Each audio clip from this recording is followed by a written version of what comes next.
This is the Benefits Buzz Podcast, your weekly pulse on what's happening in the world of employee benefits.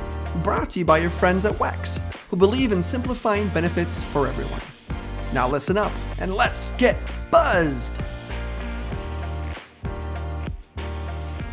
Hey everyone, and welcome to another episode of Benefits Buzz. I'm your host, Eric Pila, and I'm joined this season by this guy right here, Hayden Gothi. How's it going, man? Good. Great to be back. It's great to be back again. Another episode in the office. Yes, relishing every opportunity we have to do this. We are, and we're strategically like swapping out our props in here. I've got some beautiful orbs this time instead of the peace sign. So yeah, I mean, I've got some plants over here. It looks like a snake plant that's doing pretty well. These are my favorite kind of plants because they require very little actual maintenance. They do. They look a little dusty, actually. Yeah, I like to do a little cleanup here. Well, we're excited for another episode. This is great. And we want to thank everyone who tunes into the Benefits Buzz. We're rocking into season 5 here. We want to, if you love our podcast, if you have other HR pros who you think would love it, please share. And one of the things you can do is actually fill out an Apple Podcast review. If you like the show, it's one of the best ways that we can get more exposure and grow and bring on great guests onto the podcast. So please do that. Well, let's get to the crux of it. Let's talk about what we're going to hit up on today's episode. And that is around, we've got two beautiful things. Well, that's actually not even true at all, because I was going to say one beautiful thing is HSAs. The other ugly thing depends on if you're leaving because you want to leave or you're leaving because you're forced to leave. But we have the great resignation going on. We don't want to talk about that because everyone's mind is blowing up from that. But we've got these two things, an HSA, and then we have leaving a job, whether you want to leave or you're being forced to leave. Let's focus on the good news. You want to leave. What do you do with the HSA? Does it come with you? Does it go away? We want to dive into what does that mean, especially now when people are just changing jobs like crazy. Like 1 out of 4 people have left a job or changed a job. Last year, yeah. Just last Isn't that year. Something? Yeah, it's wild. I'm so glad you're here, man. Well, let's talk about our guests. We've got 2 great guests to talk about how we talk about HSAs and what do they mean. Can we bring them over? To do that, I want to introduce our guests. We've got 2 of them. The first one is Amy Donlin. Amy is a senior solution analyst at WEX. And our second guest is Kyle Schulte. He's also a senior solution analyst with WEX. Kyle, Amy, welcome to the show. Thanks so much for having us. Yeah, hi guys. Thanks for having us. Oh, Kyle, don't be so humble. Have you noticed Kyle's background, folks? That is not, if you're watching the YouTube of this, that is not a fake Zoom background. That is an actual palm tree. Kyle, you're in Hawaii, aren't you? I did. I had a last minute vacation that I was able to take. And so I was able to at least bring my computer with me and be able to still join the podcast with you guys. That's, we made it. That's a higher level commitment than any of us have ever demonstrated for this. So. Exactly. Well, we can't thank you enough. As we air here live in Fargo, North Dakota, we were wishing we were there with you. But let's get back on topic. I want to jump into this HSA and leaving a job and what does this all mean. Before I do so, I want to dive a little bit. Why? We know why, but for our listeners, why do we think this is a conversation worth having? I'd love to hear from your perspective, the concept of having an HSA, leaving a job. Set the stage for us. What's the impact of this? Yeah, great question. So the key thing with HSAs is they are individually owned accounts. They stay with you as the employee, regardless of whether or not you stay with your employer or you find a new employer. So what this means is you could end up with multiple HSAs. You could end up with some high balances if you're a saver. So you just knowing that those funds aren't going to go away. You're not going to lose those if maybe you don't spend what you thought you would in a year. Yeah, and because all funds carry over with an HSA, I mean, these balances can get to be pretty significant, right? Like this is not necessarily chump change for everybody, right? Yeah, absolutely. Chump change. I like that. I just made that up. Yeah, well, absolutely. And I think it's good. And it's really important because I think there are so many little idiosyncrasies with the different benefits, HSA versus an FSA. Which one you get to keep and carry over, that's yours. Which one don't you? That's part of your employer. So that is the big news here, right? If you have an HSA, that is yours as an individual. So when you leave a company, you get to take it with you. And to your point, Amy, that may mean that, if you're your new employer offers an HSA, you may be in a situation where you have multiple HSAs, and we'll get into more of that later. But if you can, let's talk about what are some factors you should consider if you go from one job to the other. What are the things you should be thinking about? What should you do with the existing HSA that you have? Let's just run it down. Yeah, I think the main thing to always think about with your HSA or to remember is that your HSA goes along with the health plan that you choose. So the HSA is designed to be supported by the high deductible health plan. So if your employer offers that high deductible health plan, then they'll usually offer an HSA with it to be able to put your expenses into to help pay that larger deductible that plan might have.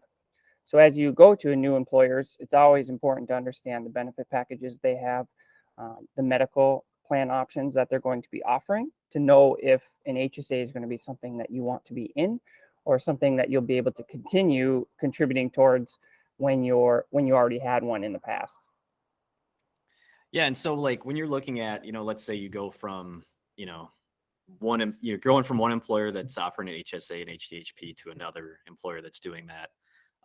You start looking at what your various options are with having, multiple HSAs versus, if you want to try to consolidate into one. What does that process look like if you were talking about like an actual transfer of funds from like one HSA to another, from like your old employer to your new employer? Sure. So with a true HSA transfer, the key there is that it's a request you're initiating to have the funds transferred directly from one HSA custodian to another. So those funds would never touch your hands as the account holder. So it's something that you would initiate, and then they kind of take it from there. Yeah, that makes sense. I think one of the things, let's talk about if you love HSAs, right? There's probably a reason that you decided to go with an HSA, and your new employer also offers an HDHP with an HSA. What are some things you should evaluate? I have to imagine like employer contribution might be one of them. What are some of the things you should think about to say, do I keep this one open? Do I transfer it over? How much are they giving me? What do you recommend? And again, if there's a political answer you have to give us, that's fine. But the more I can say, what do I do? I would love to hear that.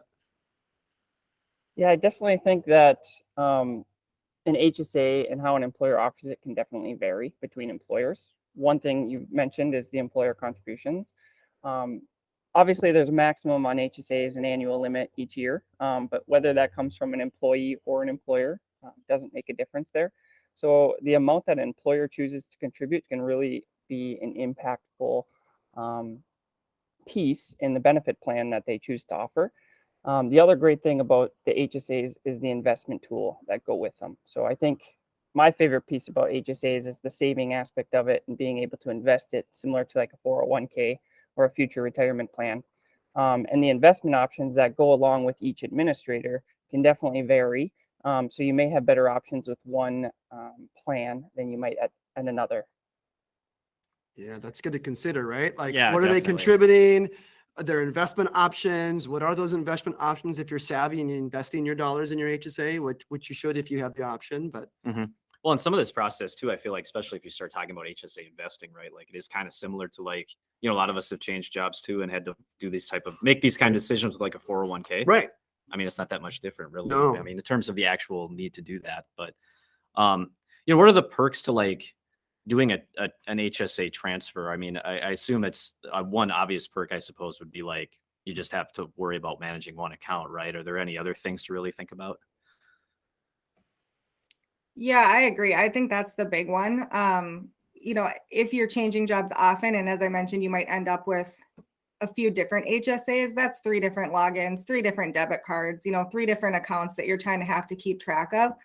I guess another benefit of combining those is growing that balance. You're taking multiple balances, bringing them into one account. And to Kyle's point, having additional funds to invest in one place and manage in one place. So when you look at the ability to like roll over funds from like one or multiple HSAs into another one, are there any like rules that we really need to think about in terms of the ability for somebody to do that? Like how often can you do those kind of things? How much can you move over? Is there anything like that? Right. There's definitely some considerations to take. We talked about the transfer, which is directly going to it, and unfortunately, there's unlimited amounts of those. So if your administrators are willing, you can move those accounts to the one account as much as you can. There's another option for moving funds, and that's a rollover option. Basically, that's any distribution that comes from your HSA with the intent to move to another administrator. But there's some rules with that where you'd have to complete that within 60 days from that distribution time in order to avoid any penalties because of the distribution for it. That option is limited to only one time per calendar year. And so it's always important to make sure when you're trying to consolidate these accounts, you fully understand what methods being used, what options you have, what methods being used. So that way you don't run into a distribution that you may have to take a penalty on because you can't properly put it back into the account. Yeah, these are all really, really good things to keep in mind, right? Like, I think the idea of rolling over, right? And this is my personal opinion, right? Like, maybe depending on the balance size, right? Does it make a lot of sense? I'll roll this over, good to go. Maybe what the other new plan looks like. But another option could be, and I only say that because this is something that my wife and I did, is we actually had an HSA, and when she had one, and then when we moved to my plan, she had a small balance left, and we thought, you know what, let's just spend that baby down and kind of like whittle it down to nothing, and then we can kind of continue to save over this existing one. If we do that, what are some of the considerations that we need to do, or why would you maybe recommend that route in certain scenarios? Yeah, great question. I'm similar to you, Eric. I have been in that situation where I've spent one down too. It just, in those cases, sometimes when you leave them with another custodian and you're no longer with the employer that sponsors that HSA, there may be a monthly account fee that now will become your responsibility. So if you know that you have expenses in that month, maybe it's worth it to just take that small fee, spend your funds down, close the account. Another consideration is if your administrator has an account closure fee. If that closure fee is maybe higher than what you've got left, I mean, it wouldn't really make sense to deplete a balance on a closure fee, right? So it's really, you're going to want to look at what are your expenses, what do you have, what makes the most sense for you in that scenario. I totally should have done this podcast like 6 months ago, because that was one thing I didn't even consider was what was the closure fee, right? Like, and that's the thing, like, we spend it down to zero, but now I think it's literally just sitting there. So it's sitting there with a zero balance. And I don't know if we need to go through the process of closing down. These are all really good things. We'll make sure and highlight these things.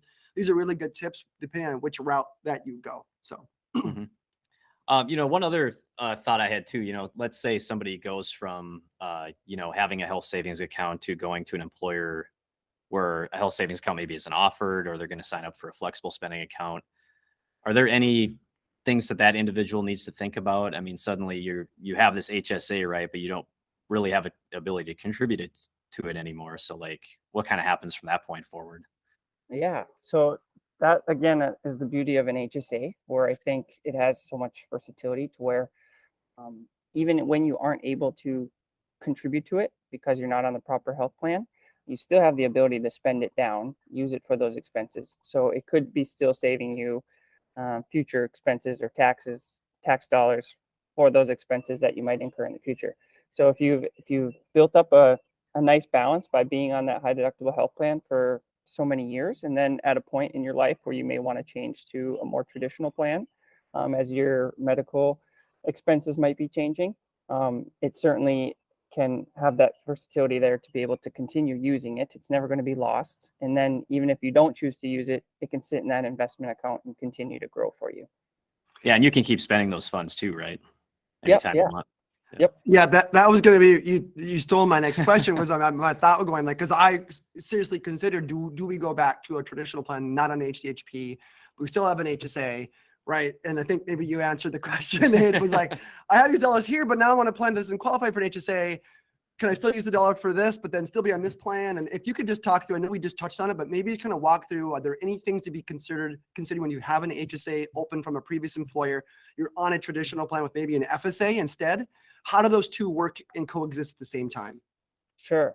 The main thing to consider is, do you have that option to even move it to the new employer? Sometimes there are requirements by the employer to be able to have the HSA under their account.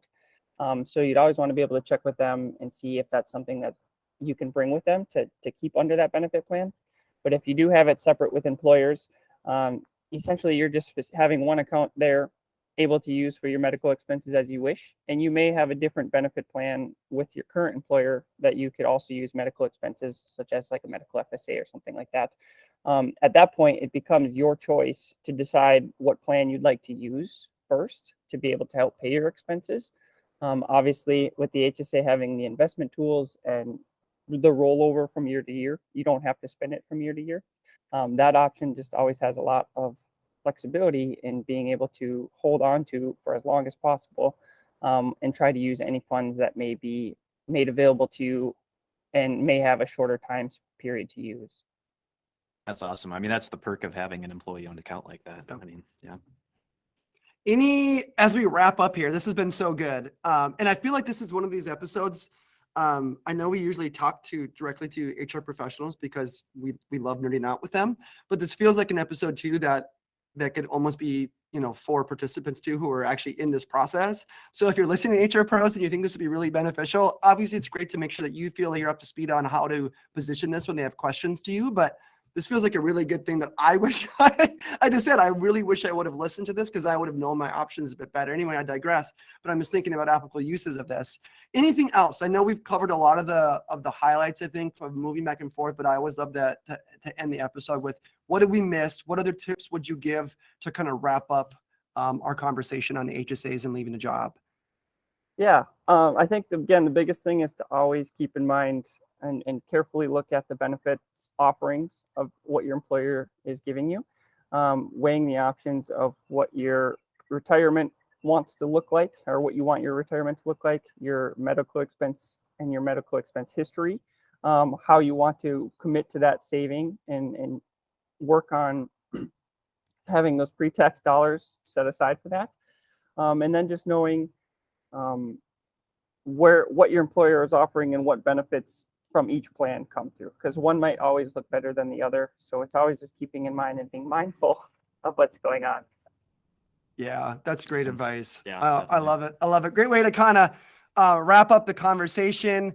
Amy, thank you so much for coming on the show. Kyle, I really hate you right now being in Maui. Sorry to interrupt your pool time. Have fun at the luau tonight, and aloha to both of you. Thank you so much for coming on the show. We really appreciate it. Take care. Thank you. Thank you, guys.